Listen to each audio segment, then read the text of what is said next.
প্রিয় দর্শক, আজ ৪৯তম জাতীয় সমবায় দিবস। বাংলাদেশে সমবায়ের ইতিহাস ১০০ বছরেরও প্রাচীন, তার চেয়েও কিছু বেশি হবে। এই সমবায়ের মাধ্যমে বাংলাদেশের দরিদ্র এবং সুবিধাবঞ্চিত মানুষেরা কতটুকু উপকৃত হতে পেরেছেন, বাংলাদেশের সমবায়ের মাধ্যমে আমাদের সমাজের আর্থসামাজিক উন্নয়ন কতটুকু ঘটেছে, এই সমস্ত বিষয় নিয়ে আমরা আজ আলোচনা করব। আমাদের এই আলোচনা অনুষ্ঠানে আমাদের সঙ্গে উপস্থিত রয়েছেন সমবায় অধিদপ্তরের মাননীয় মহাপরিচালক জনাব আমিনুল ইসলাম। জনাব আমিনুল ইসলাম, আমাদের এই আলোচনা অনুষ্ঠানে অংশগ্রহণ করার জন্য আপনাকে স্বাগত এবং অভিনন্দন জানাচ্ছি, এবং সেই সঙ্গে ৪৯তম জাতীয় সমবায় দিবসের শুভেচ্ছা জানাচ্ছি। ধন্যবাদ। জি, আমি প্রথমে জানতে চাইব যে আমাদের এই ভূখণ্ডে সমবায়ের আন্দোলনের সূচনা এবং তার পটভূমিটা এটা কি ছিল, কেমন ছিল, আপনি একটু অনুগ্রহ করে বলবেন। আপনাকে অজস্র ধন্যবাদ। আপনি আপনার শুরুতেই বলেছেন যে বাংলাদেশের সমবায়ের বয়স ১০০ বছরের কিছু বেশি। একেবারেই ঠিক বলেছেন। ১৯০৪ সালে তৎকালীন ব্রিটিশ সরকার এদেশে সমবায়ের প্রচলন করেন। এটি আনুষ্ঠানিকভাবে আমরা যদি দেখি, সমবায় ব্যাংকিংয়ের মাধ্যমে এটি শুরু হয়। ১৯০৯ সালে ঢাকা সেন্ট্রাল কোঅপারেটিভ ব্যাংক, ১৯০৯ সালে খুলনায় রাডুলি সেন্ট্রাল কোঅপারেটিভ ব্যাংক, ১৯১৪ সালে বগুড়ায় সেন্ট্রাল কোঅপারেটিভ ব্যাংক, এরকম তখন কয়েক শত কোঅপারেটিভ ব্যাংক এদেশে স্থাপিত হয়। এই মুহূর্তেও বাংলাদেশে প্রায় ৭৫টিরও বেশি সেন্ট্রাল কোঅপারেটিভ ব্যাংক আছে, ভূমি উন্নয়ন ব্যাংক আছে, তার সবার উপরে তো বাংলাদেশ সমবায় ব্যাংক আছে। আসলে আমরা যদি একটু পিছু ফিরে দেখি যে ব্রিটিশরা এই দেশকে ২০০ বছর শাসন করেছিল, শোষণও করেছিল, কিন্তু এটাও সত্য যে তাদের শাসনের অনেক খারাপ দিকের মধ্যেও কিছু কিছু ভালো দিক ছিল। তারা নিজেদেরকে তখন পৃথিবীর সবচেয়ে শ্রেষ্ঠ জাতি, সভ্য জাতি দাবি করত। ফলে তারা দেখলো যে জমিদার মহাজন শ্রেণী, যেটি লর্ড কর্নওয়ালিসের সেই চিরস্থায়ী বন্দোবস্ত প্রথার কারণে উদ্ভূত হলো, তারা দেখলো যে কৃষকগুলো এই মহাজন এবং জমিদারদের কাছে অভাবের সময় ঋণ পিরিয়ডে যে ঋণ গ্রহণ করে, ঠিক ফসল যখন উৎপন্ন হয় তখন সুদসহ, চক্রবৃদ্ধি সুদসহ এই ঋণটা পরিশোধ করতে তার সম্পূর্ণটা চলে যায়। তখন তার অবস্থা হয়ে যায় একেবারে সর্বসন্ত, যার একটি রূপ আমরা জনপ্রিয় উপন্যাসিক শরৎচন্দ্রের মহেশ গল্পে আমরা দেখেছি, যেখানে গফুর তার সেই গরু, যার নাম মহেশ, তাকে একটু ভাতের ফেনও দিতে পারেন, ঘরের থেকে খড় ছিঁড়ে এনে তারপরে গরু মুখে দেয়। তো সে মহেশকে বলেছিল যে তুই তো জানিস যে তোকে আমি খেতে দিতে পারি না, কিন্তু কত ভালোবাসি। ব্রিটিশরা দেখলো যে এই অবস্থা যদি চলে তাহলে তাদের শাসনের বিরুদ্ধে একটি মহাবিদ্রোহ অবশ্যম্ভাবী। একেই তো এর আগে ১৮৫৭ সালে তারা বলে সিপাহী বিদ্রোহ, কিন্তু আসলে সেটি ছিল স্বাধীনতা আন্দোলন। এর মাঝখানে অনেক কৃষক বিদ্রোহ, অনেক সন্ন্যাসী বিদ্রোহ, অনেক ফকির বিদ্রোহ, ফকির মজনু শাহ, নুরুলদিন, কৃষক নুরুলদিন, এরা বিদ্রোহ করেছে, ঝাঁসির রানী বিদ্রোহ করেছে। তখন এটি ব্যাপকভাবে যেন আবার বিদ্রোহ না হয়, আর কৃষকেরা যে প্রজা যদি নাম আছে তাহলে নীল চাষ কে করবে।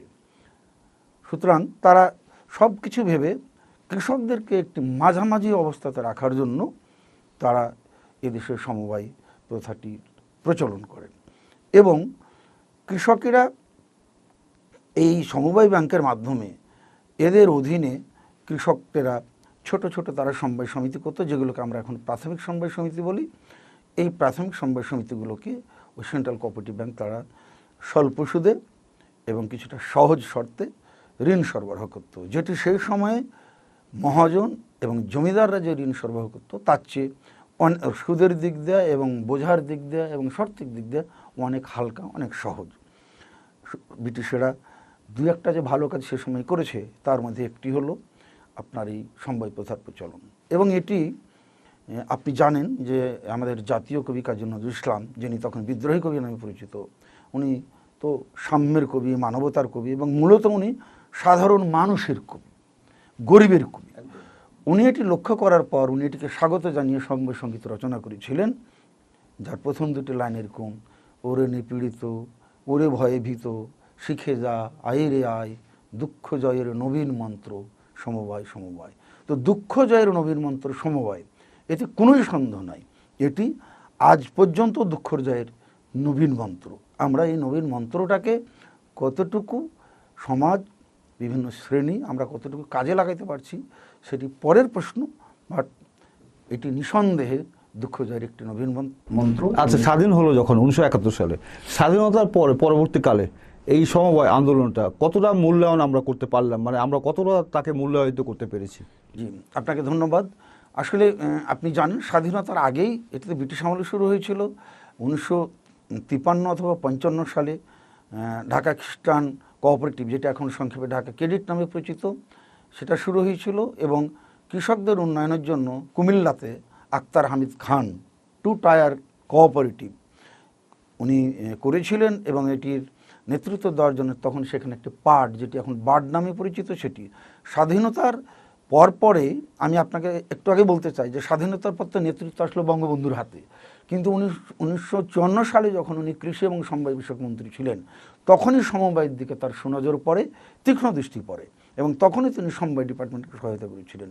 1970 সালের যখন নির্বাচন, সেই মানে স্বাধীনতার আগেই, যেটি আমি আপনাকে বলবো, ওনার 70 সালের নির্বাচনের নভেম্বরে উনি প্রদত্ত এক বেতার টেলিভিশন ভাষণে উনি বলেছিলেন, আমি কোট করেই বলি, যে ক্ষুদ্রায়তন ও কুটির শিল্পকে ব্যাপকভাবে উৎসাহ দিতে হবে, কুটির শিল্পের ক্ষেত্রে কাঁচামাল সরবরাহের ব্যবস্থা নিশ্চিত করতে হবে, তাঁতিদের ন্যায্য মূল্যে সুতা ও রং সরবরাহ করতে হবে, তাদের জন্যে অবশ্যই বাজারজাতকরণ ও ঋণদানের সুবিধা করে দিতে হবে, সমবায়ের মাধ্যমে ক্ষুদ্রাকৃতির শিল্প গড়ে তুলতে হবে, গ্রামে গ্রামে এসব শিল্পকে এমনভাবে ছড়িয়ে দিতে হবে যার ফলে গ্রাম থেকে গ্রামান্তরে বিভিন্ন প্রকার শিল্প সুযোগ পৌঁছায় এবং গ্রামীণ মানুষের জন্য কর্মসংস্থানের সুযোগ সৃষ্টি হয়।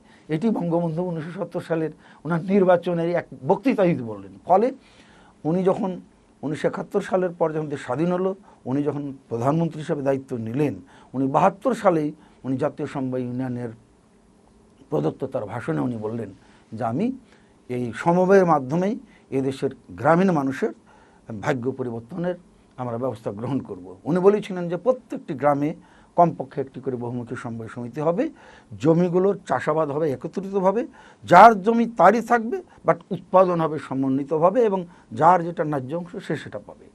এবং বঙ্গবন্ধু সেই 72 সংবিধানে তো উনি সমবায়কে ইনক্লুড করলেন। বাংলাদেশের সংবিধানের 13 খ অনুচ্ছেদে উনি সমবায়কে মালিকানার অন্যতম খাত হিসাবে উনি দ্বিতীয় স্তর স্বীকৃতি দিলেন। শুধু এখানেই নয়, বঙ্গবন্ধু লক্ষ্য করলেন যে ভারতে যেটাকে আমরা এখন আমুল বলি, গুজরাটে যেটি দুগ্ধ শিল্প, পৃথিবীর মধ্যে এখন বৃহত্তম দুগ্ধ উৎপাদনকারী এবং দুগ্ধজাত পণ্য সরবরাহকারী প্রতিষ্ঠান পৃথিবীর মধ্যে, নট ইন্ডিয়ার। তো উনি সেটি লক্ষ্য করে বাংলাদেশে উনি এই ধরনের একটি মানে সমবায় সমিতি উনি করতে চাইলেন, দুগ্ধ উৎপাদকদেরকে নিয়ে, যেটি এখন জাতীয় মানে দুগ্ধ উৎপাদনকারী ইউনিয়ন লিমিটেড এবং যাদের উৎপাদিত পণ্যের ব্র্যান্ড নেম হলো মিল্ক ভিটা। আমাদের জাতি এখন এটিকে মিল্ক ভিটা নামে জানে, আসলে মিল্ক ভিটা হলো ব্র্যান্ড নাম, যেমন আমুলও একটি ব্র্যান্ড নাম, আমুল কোঅপারেটিভটার নাম ভিন্ন, ওদের প্রোডাক্টের নাম হলো আমুল। এটি বঙ্গবন্ধু চাইলেন এবং উনি সকল প্রকারের উনি দিক নির্দেশনা দিলেন এবং আমাদের যেটাকে আমরা এখন জাতীয় সমবায় দুগ্ধ উৎপাদনকারী জাতীয় সমবায় ইউনিয়ন বলতেছি, সে তার প্রাতিষ্ঠানিক রূপ পেল। একটা কথা বলে রাখি যে আসলে আমুলের আগেই কিন্তু মানে ব্রিটিশ আমলেই পাবনার কিছু ব্যবসায়ী কলকাতাতে দুধ এবং দুগ্ধজাত দ্রব্য সরবরাহ করার জন্য সে তৎকালীন গ্রেটার পাবনার, যেটি এখন সিরাজগঞ্জের মধ্যে পড়ে, ওনারা কিন্তু সেখানেই এ ধরনের একটি কারখানা স্থাপনের উদ্যোগ নিয়েছিলেন। তারা কারখানার ম্যাটেরিয়ালস যেটাকে বলা হয় সেগুলোও তারাও নিয়ে আসছিলেন। উৎপাদনও হয়েছিল ছোট আকারে হয়েছিল। আসলে সেখান থেকেই পাকিস্তান আমল হয়ে কিন্তু এখন যেটাকে আমরা মিল ঘটি সে পর্যায়ে আসছে। এবং কিন্তু বঙ্গবন্ধু যদি এটাকে যদি আবার নতুন করে মানে হাত না দিতেন তাহলে এই মিল্ক ভিটা এই পর্যায়ে আসতো না আমার মনে হয়। তা তো আসতোই না, কারণ তখন তো একেবারেই কিছু মানে প্রথম দিকে একেবারে ব্যক্তি পর্যায়ে সীমিত পর্যায়ে ছিল। যিনি ব্রিটিশ আমলে শুরু করেছিলেন তিনি আবার এটি বিক্রি করে দিয়েছিলেন অন্যের কাছে, তার হাত ধরে কয়েকজনের কাছে আসলো। বঙ্গবন্ধু যেটি করলেন সেটিকে একটা একটি প্রাতিষ্ঠানিক রূপ দিলেন, একটি সুন্দর অবকাঠামো উনি করে দিলেন। এবং সবচেয়ে বড় কথা হলো যে বঙ্গবন্ধু যখন দুগ্ধ শিল্পে এ দেশকে স্বয়ংসম্পন্ন করার জন্য যখন উনি বললেন, তখন তো বঙ্গবন্ধুর মুখের কথায় আইনের মতো ছিল। আমরা তো বঙ্গবন্ধু যা বলতেন আমরা সেটাকেই বাঙালি জাতি সেটাকেই পালন করার জন্য আন্তরিকভাবে সচেষ্ট হতেন, কারণ তার দেশপ্রেম, তার নেতৃত্ব, এই ব্যাপারে তো কারো মনে কোনো সন্দেহ ছিল না। সুতরাং বঙ্গবন্ধু এই উদ্যোগটা গ্রহণ না করলে মিল্ক ভিটা এ পর্যায়ে আসতো কিনা, অবশ্যই সে সন্দেহের অবকাশ তো অবশ্যই আছে। আচ্ছা, আপনার কি মনে হয় যে স্বাধীনতা পরবর্তী আজকের এই যে সময়টা, এই যে 50 বছর, কতটুকু এগোতে পেরেছে সমবায়? এটি আমি যদি নিরপেক্ষভাবে মূল্যায়ন করি, অগ্রগতিও আছে, আবার কিছু কিছু ক্ষেত্রে অগ্রগতি ব্যাহত হয়েছে। আমি আপনাকে বলি যে আমি যদি গণতন্ত্রের কথা বলি, যে বঙ্গবন্ধু লড়াই করেছিলেন গণতন্ত্রের জন্য। 1947 সালের আগে পাক ভারত মহাদেশে গণতন্ত্র ছিল না, সম্রাট ছিলেন, রাজা ছিলেন, ব্রিটিশ ছিলেন, গণতন্ত্র ছিল না। 1947 সালের পর গণতন্ত্র যাত্রা শুরু করেছিল, কিন্তু চলতে পারেনি। সামরিক সরকাররা বারবার এটিকে ব্যাহত করেছে। 71 সালে আমরা গণতন্ত্র পেলাম, তারপরেও ব্যাহত হয়েছে দেশের সামরিক শাসন।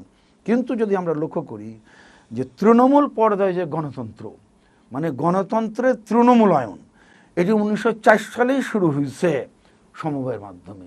সমবায় হলো সমবায়ীদের দ্বারা, সমবায়ীদের জন্য এবং সমবায়ীদের মধ্য থেকে গড়ে ওঠা একটা সিস্টেম। আব্রাহাম লিঙ্কন যে বলছিলেন ডেমোক্রেসি সম্পর্কে, যে for the people, of the people, by the people. কোঅপারেটিভও তাই, of the cooperator, by the cooperator, for the cooperator, for the কোঅপারেটর।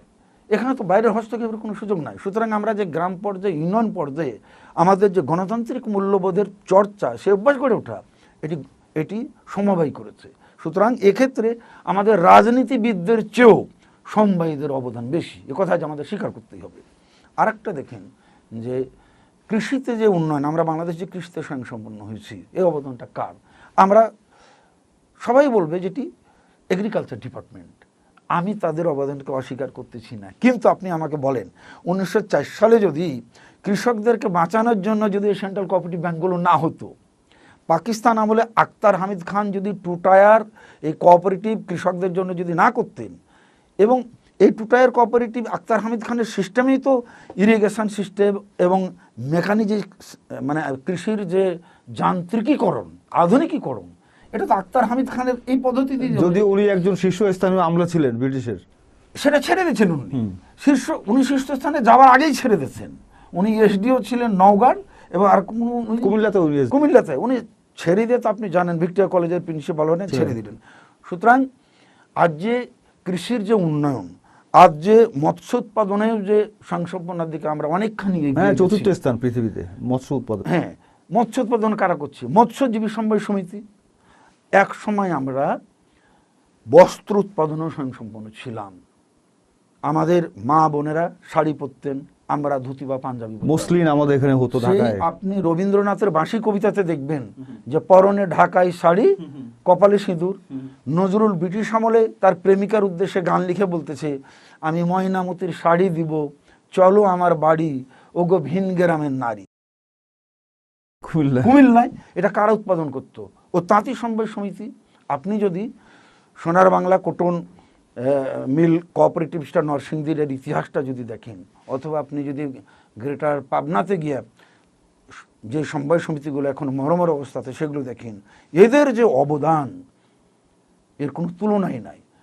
আমরা যদি বলি, আমরা যদি সুতরাং বস্ত্রশিল্পে, তারপরে আপনার ইভেন পাট শিল্পেও, আপনার ঘোড়াশালে তো যে একটা জুট মিল ছিল, সেটা কোঅপারেটিভদের জুট মিল। এই অবদান আমাদের ভুলে গেলে চলবে না। আমাদের বর্তমান দাঁড়িয়ে আছে অতীতের ভিত্তির উপর, আমাদের ভবিষ্যৎ চলবে বর্তমানের ভিত্তির উপর। আমাদের প্রতিটা উন্নয়নের ফাউন্ডেশনে আছে সমবায়। এটি আমি সমবায়ের নিবন্ধক সেজন্য বলতেছি না, কারণ এখানে আমার তো কোনো ক্রেডিট নাই। আমি তো দুদিনের জন্য এখানে আসছি, দুদিন পর আবার চলে যাবো, বাট এটা সমবায়ীদের ক্রেডিট। এটা যদি যেমন আমরা যদি ধরেন আজকে আমরা বাংলা ভাষা, আপনি কবিতা লেখেন, আমিও কবিতা লিখি, কিন্তু আমরা যদি বিদ্যাপতিকে অস্বীকার করি, আমরা যদি আলাউলকে অস্বীকার করি, আমরা যদি চণ্ডীদাসকে অস্বীকার করি, আমরা যদি শেখ আব্দুল হাকিমকে অস্বীকার করি, যেসব বঙ্গেতে জন্মে কি যেন হিংসে বঙ্গবাণী, সেসব কাহার জন্ম নির্ণয় জানি, তাহলে আজকের বাংলা ভাষা এবং সাহিত্যময় গান যে পর্যায়ে আমরা এসেছি, এটা কি খালি আমার আপনার অবদান? এটা কি খালি রবীন্দ্রনাথ আর নজরুলের অবদান? বিদ্যাপতি চণ্ডীদাস আলোলের অবদান নয়? সুতরাং এদেশের যে আর্থসামাজিক উন্নয়ন, এবং আর একটা জিনিস আমি বলে রাখি, আজ সারা পৃথিবীতে মাননীয় প্রধানমন্ত্রী শেখ হাসিনার নেতৃত্বে নারীর ক্ষমতায়নের জন্য আমরা সারা পৃথিবীতে এখন সম্মানিত। এই নারীর ক্ষমতায়নের পিছনেও সমবায় আছে। কারণ একটা সময় ছিল ব্রিটিশ আমলে এবং পাকিস্তান আমলের প্রথম দিকেও যে নারীদের জন্ম হয়েছে ওই রান্নাঘরে থাকার জন্য। রবীন্দ্রনাথ ঠাকুর তার সাধারণ মেয়ে কবিতাতে বলেছিলেন যে খাওয়ার রাধার পরে খাওয়া আর খাওয়ার পরে রাধা, সারা জীবন এক চাকাতেই বাঁধা। এই সমবায়ই প্রথম নারীদেরকে রান্নাঘর থেকে বের করে এনে বলল যে না, তোমাদের কাজ আছে, উৎপাদনের সাথে তোমরা উৎপাদনের সাথে আসো, তোমরা সঞ্চয়ের সাথে আসো। সুতরাং নারীর যে ক্ষমতায়ন, নারীর যে মুক্তি, এর পায়োনিয়ার অবশ্যই বেগম রোকেয়া। কবি হিসাবে এর পায়োনিয়ার অবশ্যই কাজী নজরুল ইসলাম, যিনি বলেছিলেন সে যুগ হয়েছে বাসি, যে যুগে পুরুষ আছিল না দাস, নারীরা আছিল দাসী। সেদিন সুদূর নয় যেদিন ধরণী পুরুষের সাথে গাইবে নারীরও জয়। এই যে নারীর জয় জয়কার আজ বাংলাদেশে, ভারত উপমহাদেশে, এর ফাউন্ডেশনও কিন্তু সমবায়ীদের হাত দিয়ে হয়েছিল। সুতরাং সকল উন্নয়ন, সকল অগ্রগতি, অর্থনৈতিক উন্নয়ন, সামাজিক অগ্রগতি, সাংস্কৃতিক বিকাশ এবং গণতন্ত্রের ফাউন্ডেশন, সব কিছুর মূলে সমবায়ের অবদান রয়েছে। কিন্তু এই সমবায় এখন বর্তমান অবস্থাটা কি? সমবায়ের বর্তমান অবস্থা ভালো মন্দ মিশিয়ে। ধরুন আপনি যে কথাটা বললেন যে কৃষিতে সমবায়ের অবদান আছে, মৎস্য উৎপাদনের সমবায়ের অবদান আছে, কিন্তু কৃষকরা তো ন্যায্য মূল্য পাচ্ছে না, মৎস্যজীবীরা ন্যায্য মূল্য পাচ্ছে না, তাঁতিরা ন্যায্য মূল্য পাচ্ছে না, কারণ তাদের উৎপাদন আছে, বাজারজাতকরণের কোনো সুবিধা নাই। তো এই সমবায় তো 100 বছর হয়ে গেল, 120 বছরের মতো বাংলাদেশের। তো এই 120 বছরে আমরা কি এটা করতে পারলাম না যে কৃষকরা উৎপাদন করবে, তাদেরকে বিপণনের জন্য আমরা একটা ব্যবস্থা করে দেবো, যাতে করে তারা বঞ্চিত না হয়, তাদের উৎপাদিত পণ্য সামগ্রী তারা বিক্রি করতে গিয়ে তারা যেন বঞ্চনার শিকার না হয়। আমরা দেখছি অনেক সময় তারা পাটে আগুন ধরিয়ে দেয়, তারা দুধগুলো রাস্তায় ফেলে দেয়, তারা তাদের উৎপাদিত শস্যগুলোকে তারা বিক্রি করতে পারে না, আলু, পটল, টমেটো এগুলোকে তারা গরুকে খাইয়ে দেয়, রাস্তায় ফেলে দেয়। এইটা কেন হচ্ছে? যদি আমরা বুঝি যে সমবায় আমাদের উন্নয়নের খুবই গুরুত্বপূর্ণ একটা মাধ্যম, তাহলে আমরা কেন তাদের জন্য এটা করতে পারছি না? আপনাকে ধন্যবাদ। অবশ্যই সমবায় পণ্য বাজারজাতকরণের ক্ষেত্রে আমরা পিছিয়ে আছি। এর কারণ আমি তো মাত্র 1 বছর এখানে চাকরি করছি, আপনারা যারা অনেক দিন ধরে সমবায়ের সাথে রিলেটেড আপনারই ভালো বলতে পারবেন। আমার 1 বছরের অভিজ্ঞতাতে মনে হয়েছে এর কারণ 2-3 প্রকার। এক, যে সমবায়ীদের নিজেদের যে তাদের যে লিডারশিপের যে প্রয়োজন, আপনি যদি ভারতের আমূলের কথা দেখেন, যে আমূল তারা সারা পৃথিবীতে যে তাদের পণ্য বাজারজাতকরণ করতেছে, এটি এখানে সরকারের কোনো অবদান নেই ভারত সরকারের। বরং ভারত সরকার তখন একটি দুগ্ধজাত দ্রব্য উৎপাদনকারী কারখানাকে সকল দুধ তাদের কাছে বিক্রি করার জন্য সরকার একটা নির্দেশ দিয়েছিল। তার বিরুদ্ধে বিদ্রোহ করেই কিন্তু গুজরাটে এই আপনার আমুলের প্রতিষ্ঠা হলো।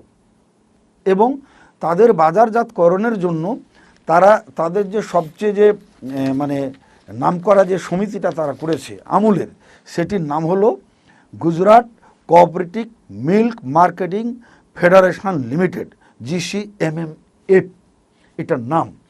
এখানে সরকারের কোনো হস্তক্ষেপ নাই, সরকারের কোনো ভর্তুকি নাই, এখানে সরকারের কোনো আমলা জড়িত নেই, সম্পূর্ণ তারা করতেছে। কিন্তু সরকারের সুদৃষ্টি আছে, কারণ ওখানে সরকার কোনো প্রকার বা রাজনীতিবিদেরা কোনো প্রকারের নেতিবাচক হস্তক্ষেপ করতে পারে না। করার চেষ্টা যে করে না তা না, ওদের প্রচার নিয়ে, তাদের দুধের প্রচার নেওয়া, দুগ্ধজাত দ্রব্যের প্রচার নেওয়া, এটা নিয়ে কিন্তু নানা রকম তাদের সমালোচনা হয়েছে, বাধা দেওয়ার চেষ্টা করেছে। কিন্তু ইন দি মেন টাইম তারা এত নিজেরা শক্তিশালী এবং স্বয়ংসম্পন্ন হয়েছে যে কোনো বাধায় তাদেরকে ঠেকে রাখতে পারেনি। আপনি কি মনে করেন যে নেতৃত্ব এখানে খুব গুরুত্বপূর্ণ একটা বিষয়? সমবায় মানেই নেতৃত্ব। তো আমাদের এখানে নেতৃত্ব গড়ে উঠছে না কেন? এটি আমার কাছে মনে হয়েছে যে দুটি কারণ, যে এক হলো যে আমরা 47 সালের পর আমাদের দেশটা একবার স্বাধীন হলো বটে, কিন্তু পশ্চিম পাকিস্তানের সাথে আমাদের যে দ্বন্দ্ব, আমরা তখন ব্যস্ত থাকলাম পাকিস্তানিদের বিরুদ্ধেই স্বাধিকার আন্দোলন, স্বায়ত্তশাসন ভাষা আন্দোলন। আন্দোলন। পরে আমাদের টোটাল শক্তি চিন্তা, আমাদের বুদ্ধিজীবীদের, আমাদের সংস্কৃতি কর্মীদের, আপনার মতো যারা ভেটারান সাংবাদিক, তাদের, রাজনীতিবিদের, মানে আমরা আমাদের জন্য একটাই শত্রু পশ্চিম পাকিস্তানিরা, ওদেরকে তাড়াইতে হবে। আমাদের সকল শক্তি এবং ভাবনা আমরা ওখানে বিনিয়োগ করলাম। সমবায়ের দিকে আরও যত বেশি নজর দেওয়ার দরকার ছিল, আমরা হয়তো অতখানি সময় পাইলাম না। না, আমি আপনার কথার সাথে একমত, আমি আপনার কথা মানি যে আমরা বাঙালি জাতি যতটা বেশি সংগ্রাম আমরা ফেস করছি, যতটা বেশি আমরা আমাদেরকে মানে সাস্টেইন করার জন্য, সার্ভাইভ করার জন্য আমরা মাঠে কাজ করছি, নামছি, সংগ্রাম করছি, এটা তো অন্য জাতি অনেক কম করছে। এর ফলে তো আমাদের নেতা আরও সৃষ্টি হওয়ার কথা, আমাদের অবক্ষয় সৃষ্টি হওয়ার কথা না, আমাদের সৎ নেতৃত্ব সৃষ্টি হওয়ার কথা। কারণ আমরা এত বড় একটা শক্তির বিরুদ্ধে যে আমরা লড়াই করছি, আমরা আমাদের সামাজিক যে শৃঙ্খলার জন্য আমরা কাজ করছি, এবং আমরা বঙ্গবন্ধুর মতো একটা নেতা পাইছি, এটা তো বিরাট ব্যাপার। তারপরেও কেন আমাদের সৎ নেতা তৈরি হয় নাই? কারণ হলো যে বঙ্গবন্ধুর মতো নেতাকে আমরা পাইলাম কখন? বঙ্গবন্ধুকে তো আমরা আন্দোলনের নেতা হিসাবে অনেক দিন পেলাম, কিন্তু দেশটি স্বাধীন হওয়ার পর দেশটাকে পরিচালনা করার জন্য বঙ্গবন্ধুকে প্রাথমিক পর্যায়ে আমাদের যতদিন পাওয়ার দরকার ছিল, ভারত জওহরলাল নেহরুকে যতদিন প্রধানমন্ত্রী হিসেবে পেয়েছে স্বাধীনতার পর, বা ইন্দোনেশিয়া তাদের নেতাকে যতদিন পেয়েছে, বা নেলসন ম্যান্ডেলাকে যেভাবে আফ্রিকা পেল, আমরা তো বঙ্গবন্ধু কতদিন পাই নাই। মাত্র উনি প্রধানমন্ত্রী প্রেসিডেন্ট হওয়ার 3.5 বছরের মাথায় আমরা আমাদের কর্মদেশে আমরা বঙ্গবন্ধুকে হারিয়ে ফেলাইছি। এরপর অবস্থাটা কী হয়েছে? সারা দেশে আপনার রাজনৈতিক অঙ্গনে বিশৃঙ্খলা, সামরিক শাসন, এবং ফলে একটা তো জিনিস আমাদের করতে হবে যে আদর্শের সঙ্গে স্বার্থের দ্বন্দ্ব শুরু হয়ে গেল। হ্যাঁ, দ্বন্দ্ব শুরু হয়ে গেল। এবং তারপরও আপনাকে বলি, সে সময়ও কিন্তু সমবায়গুলো ভালো চলছিল। সবুজ বিপ্লব কিন্তু ঠিক আমূল যেমন ওই দেশে 70 দশকে ওটাকে বলা হয় হোয়াইট রেভলিউশন, দুধ যেহেতু সাদা, আমাদের দেশে কিন্তু কৃষিক্ষেত্রে এই যে বঙ্গবন্ধু এই যে টুটায়ার কোঅপারেটিভ আক্তার হামিদ খানের গ্রহণ করে উনি এটা দিয়েছে, তখন কিন্তু যে সবুজ বিপ্লব, এটা কিন্তু কোঅপারেটিভের মাধ্যমেই হলো। কিন্তু না, হতে তো হবে কোঅপারেটিভের মাধ্যমে, এছাড়া তো আর বিকল্প কোনো ওয়ে নাই। আমার কাছে কেন যেন মনে হয়েছে যে এই যে মুক্ত বাজার অর্থনীতির ফলে হলো কি, যে আমাদের এই যে আপনার তাঁত শিল্পগুলো যে মার খেলো, তাঁত শিল্প মার খাওয়া মানে তাঁতি সমবায় সমিতির মার খাওয়া, আমাদের আদমজি জুটকলের মতো একটা জুটকল, এবং এগুলো বন্ধ হয়ে গেলো, এটা প্রত্যেকটা কিন্তু না। কিন্তু আপনি কি মনে করেন যে যান্ত্রিকতা কারণেই সমবায়গুলো মার খেলো? তা তো না। শুধু যান্ত্রিকতার কারণে, বরং এমন তো যান্ত্রিকতাকে আরো অ্যাবজর্ব করে আর সারা পৃথিবীকে দখল করছে। যান্ত্রিকতাকে মানে নিজেদের পক্ষে ইউটিলাইজ করার জন্য আমার যেটা মনে হয়েছে, আমি জানি না আপনি আমার সাথে একমত হবেন কিনা, আমার মনে হচ্ছে যে সমবায়কে ফ্লারিশ হতে দেওয়া হচ্ছে না। এটা আমাদের এক শ্রেণীর, আপনি বলতে পারেন সরকারি আমলা, এক শ্রেণীর সরকারি এই কি বলে যারা রাজনীতিবিদ, সরকারি বেসরকারি যাই হোক না কেন, যারা রাজনীতির সাথে সম্পৃক্ত তারাই তো শিল্পপতি, যারা সরকারি উচ্চ পর্যায়ের কর্মকর্তা আছেন, তারা আসলে সমবায়টাকে মনে করেন যে এটা একটা গরিব দুস্থ মানুষের, এরকম কোনো কিছু আপনি মনে করেন কিনা? এটা ঠিক আমি তো আপনার মতো করে বলতে পারবো না, তবে আপনি যা বলেছেন তার ভিতরে তো কিছু সত্যের ঘ্রাণ আমিও পাই। কারণ হলো যে বিশেষ করে সমবায়ীরা এরা হলো নিম্নবিত্ত মানুষ, গরিব মানুষ, তৃণমূলের মানুষ, মূলত সুবিধা বঞ্চিত, শহরেও আছে, তারাও গরিব। কিন্তু এরা তো আবার যারা শিল্পপতি বড় বড়, তাদের হলো কাস্টমার। এরা যদি স্বয়ংসম্পূর্ণ হয় তাহলে হয়তো বড় বড় যারা আছে, আসলে এটি রাজনীতি যে আমি যদি নাও বলি, কার্ল মার্কস যেটাকে বলা হয়েছে, যেটাকে বলেছেন যে উনি ক্লাস স্ট্রাগল, শ্রেণীদ্বন্দ্ব, সেটাকে অস্বীকার করার কোনো উপায় নাই। সুতরাং সমবায়ের ক্ষেত্রে যে তার প্রভাব পড়েছে এতে কোনো সন্দেহ নাই। এবং সমবায় সমিতিগুলোর অনেক সমবায় সমিতি, বড় সমবায় সমিতি যে বেশ কিছুদিন ধরে যে মার খাচ্ছে, তাদের লিডারশিপে যে দ্বন্দ্ব হচ্ছে, কারণ সমবায় সমিতিগুলো স্থানীয় রাজনীতির সাথে জড়িয়ে যাচ্ছে, কেউ ভুল করে জড়িয়ে যাচ্ছে, কেউ স্বার্থের জন্য বিভাজন করে ওর মধ্যে ঢুকে পড়তেছে। আমি আমি আমি আমার এক লেখাতে বলেছি যে কোঅপারেটিভ যে নন পলিটিক্যাল কোয়ালিটি ডেমোক্রেসি, যে প্রত্যেকটা সমবায় সমিতি একটা হলো অরাজনৈতিক একেবারে প্রকৃষ্ট গণতন্ত্র। এর মধ্যে যদি কোনো মানে সমবায়ের বাইরে থেকে আমি হই, আপনি হন, এটা আমলা হোক, রাজনীতিবিদ হোক, সাংবাদিক হোক, শিল্পপতি হোক, যদি সমবায়ের ভিতরে যদি বাইরে থেকে কেউ হস্তক্ষেপ করে, তাহলে সে এবং যদি সেই সমবায় সমিতিগুলো যদি সেটা কাউন্টার না করতে পারে অথবা এটা যদি বুঝতে না পারে, তাহলে সে সমবায় সমিতি কিন্তু মায়ের খাবে। এভাবে কিছু কিছু সমবায় সমিতি মায়ের খেয়েছে বলে আমার কাছে মনে হয়েছে। এছাড়াও কিছু কিছু সমবায় সমিতি, শুধু সমিতিটি একটা সমিতি মার খাবে এরকম না, আমার তো মনে হয় যে সমবায়ের চেতনাটাই ধ্বংস হয়ে যাবে এবং সমবায় সেক্টরটাই ধ্বংস হয়ে যাবে যদি এর মধ্যে রাজনীতি প্রবেশ করে বা স্বার্থান্বেষী মহল প্রবেশ করে যায়। এটাকে কন্টিনিউ করতে দিলে তো অবশ্যই ধ্বংস হবে, কিন্তু আপনাকে একটা আশার কথা হলো এই যে বলি আপনাকে যে বঙ্গবন্ধু যেহেতু 1954 সাল থেকেই উনি সমবায়কে ভালোবাসা শুরু করেছিলেন এবং উনি সমবায়ের মাধ্যমে এদেশের সাধারণ মেহনতি মানুষের আর্থসামাজিক উন্নয়ন চেয়েছিলেন। আসলে ওনার যে 7ই মার্চের ভাষণে উনি যে বলেছিলেন যে এবারের সংগ্রাম আমাদের মুক্তির সংগ্রাম, এবারের সংগ্রাম স্বাধীনতা সংগ্রাম। স্বাধীনতা সংগ্রামটা ছিল জাস্ট একটা সার্বভৌম একটি রাষ্ট্র পাওয়া, কিন্তু মুক্তির সংগ্রামটা ছিল কিন্তু এই গরিব মানুষগুলোর আর্থসামাজিক মুক্তি। এবং সেক্ষেত্রে বঙ্গবন্ধু সমবায়কে এই এই পিছিয়ে পড়া মানুষগুলোর মুক্তির পন্থা হিসেবে বেছে নিয়েছিলেন। আমাদের জন্য এখন প্লাস পয়েন্ট হলো এই যে মাননীয় প্রধানমন্ত্রী শেখ হাসিনা যেহেতু উনি বঙ্গবন্ধুর কন্যা, ওই বঙ্গবন্ধুর এই আদর্শের প্রতি, এই যে সাধারণ পিছিয়ে পড়া মানুষের প্রতি যে ভালোবাসা এবং সমবায়ের প্রতি যে ভালোবাসা, এই ভালোবাসাটা উনি লালন করেন এবং পালন করেন। আপনাকে একটা আমি উদাহরণ দেখাই যে গত 3 বছর উনি পরপর জাতীয় সমবায় দিবসে উনি প্রধান অতিথি হিসেবে এসেছেন এবং এবার এই করোনা পরিস্থিতির মাঝেও আজকে উনি ভার্চুয়াল পদ্ধতিতেও মাননীয় অংশগ্রহণ করতেছেন। সমবায়কে উনি ভালোবাসেন। আমি তো মনে করি যে উনি যতদিন নেতৃত্ব আছে ততদিন অন্তত সমবায়কে ওইভাবে কেউ ধ্বংস করতে পারবে না। আচ্ছা, সমবায়কে এখন টেকসই হিসেবে গড়ে তুলতে হলে কি করা যায়, কি করণীয় আপনি মনে করেন? আপনি তো সমবায়ের অভিভাবক। আমার মনে হয় যে সমবায়ীদের, আমরা যারা আমাদের উপজেলা এবং জেলা পর্যায়ে আমাদের যে কর্মচারীরা আছে, অফিসার আছে, তাদের একটি মূল কাজ হবে যে সমবায়ের যে মর্মবাণী, এর যে মূল নীতি, যে এটা গণতান্ত্রিক অরাজনৈতিক প্রতিষ্ঠান, তাদের নিজেদের, তাদের দ্বারা, তাদের মধ্য থেকে, তাদের জন্য, এই জায়গা থেকে অনেক সমবায়ী ওরা ভুল করে সরে এসেছে। তাদের এই যে কিছুটা ভুল পথের দিকে চলে যাওয়ার প্রবণতা, এখান থেকে তাদের আগে ফিরিয়ে আনতে হবে। অর্থাৎ ওদেরকে সমবায়ের যে নীতি, এই নীতিতে তাদের আবার আস্থাশীল হিসাবে ওদেরকে গড়ে তুলতে হবে। কারণ সমবায়ী সমিতিটা আফটারঅল সমবায়ীরাই চালাবেন।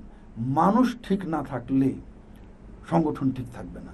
আচ্ছা, অনেক সমবায় সমিতির পক্ষ থেকে আমাদের কাছে বলা হয় যে সমবায়ের ভিতরে এখন গণতন্ত্রের প্রকট অভাব। যেরকম তারা ইচ্ছা করলে সদস্যরা সরাসরি ভোটে তাদের নেতা নির্বাচিত করতে পারছে না ডেলিগেট পদ্ধতির কারণে। এই যে একটা কালো আইন, এটার ব্যাপারে আপনি কি বলেন? এটি আমি এটি আমি প্রথম শুনতে পাই এবং এটি আমরা আমাদের যে সমবায় সমিতি বিধিমালা 2004 সালের, এটি আমরা সংশোধনের উদ্যোগ নিয়েছি এবং এটি একেবারেই চূড়ান্ত পর্যায়ে আইন মন্ত্রণালয় থেকে ভেটিং হয়ে চলে এসেছে। এটি জাস্ট আমাদের পল্লী উন্নয়ন সমবায় বিভাগ থেকে মাননীয় প্রতিমন্ত্রী মহোদয়ের ফাইলে অ্যাপ্রুভাল নিয়ে এই জারির অপেক্ষায়।